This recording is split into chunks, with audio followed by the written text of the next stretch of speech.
байцгаана уу 12 ангийн сурагч Номын Эрдэнэ байна. Сайн байцгаана уу 12 ангийн сурагч байгаа байна.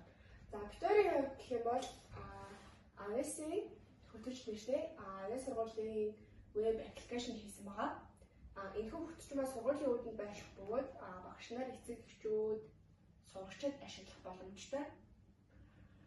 За сургуулийн үүдээр орж ирсэн гадны хүмүүс болон эцэг эхчүүд маань одоо танилцуулга зэснээс сургуулийн захирлын мэдчилгээ болон одоо iOS сургуулийн багш ажилчид сурагч болон манай сургуулийн замнал сургуулийн багш ажилчдын мэдээллийг харах боломжтой байгаа. За дотоод бүс зэснээс эцэг эхчүүд одоо ингээд манай хүүхдээ ингээд 121 гэдэг ингээд мэдж байгаа болоход яг 121 нь ингээд яг аль ангийн болоо гэдгийг ингээд мэдгүй байдаг шүү дээ. Тэгэхээр ингээд эцэг эхчүүд болон сурагчид маань ингээд сургуулийн дотоод бүтцнээс ингээд анги кабинетуудын мэдээллийг харах боломжтой. Хааны дэг байршлыг харж байна гэсэн. За энэ хичээлийн өөр гэж олж өгсөн байгаа. Одоо аль ангийн аль багш эсвэл одоо хуваарийг харахад илүү амар болгож байгаа гэсэн үг.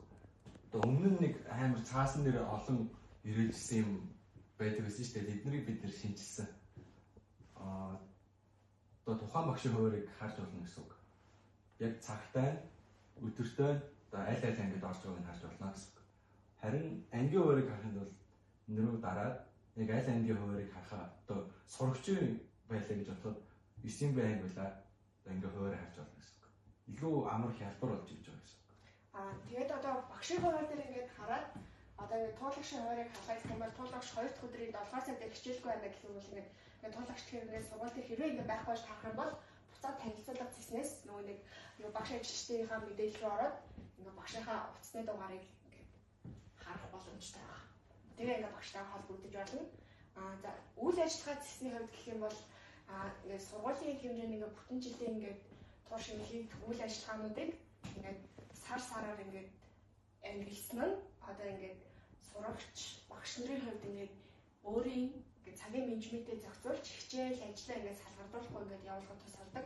Тэгээд бидний хувьд гэх юм бол ингээд нөгөө нэг сургуулиас зохион байгуулагдах үйл ажиллагаануудыг 7-3 хоногийн өмнө ингээд мэддэг шүү дээ хөвчлэн. Тэгээд тэр нь ингээд нөгөө нэг шууд ингээд мэддгээр хичээлийн тулгамдаад хичээл хаягдаад одоо тухайн зөвлөлтөд төвлөрөөд хичээлээ хийж эхэлдэг. Одоо тэр зүйлээс сэргийлж энэ хэсэг гаргаж өгсөн байгаа. Хэрвээ ингээд бүр хичээл эхлэхэд л энийг мэдчих юм бол хичээлийнхаа зав зайгаад цагаа зохицуулаад хийчих боломжтой гэсэн үг. Тэгээд тухайн сургуулиас зохион байгуулж байгаа үйл ажиллагаа нь юу бэлтгэл сайтай ингээд цаашдаа гарах үр дүн сайтай ингээд оролцох боломжтой болно. За санал хүсэлт зэсний хувьд гэх юм бол одоо энэ дээр сургуулийн захирал, менежер, нийгмийн ажилтан гэдэг ингээд удирдах албан тушаалтнуудад ингээд бид нэрийг өөрсдийнхөө ингээд үзэл бодлыг ингээд илэрхийлэх гэдэг ингээд өөр ингээс ямар ч байсан үүдэнд нь байршсан ингээд модын хайцлуу ингээд өгөх юм бол тэр нь ингээд яг уншиж байгаа бүгийг ч мэдэхгүй тэгээд тэнд байж идэг болохоор энийг ашиглавал яг тулж очиод тухайн хүний мэйл дээр нь очиод уншаад одоо бидний санал хүслийг ойлгож болно гэсэн үг. За тэгээд нэг иймэрхүү байна да. Цаашид хөгжүүлэлтийн хувьд гэх юм бол энэ дээр илүү олон цэс нэмж одоо нэг багш нар энэ сурагчдынхаа бие даалтыг оруулдаг тэгээд шалгалтын мэдээлэл янз янзын зүйлсийг оруулдаг нэмж болно.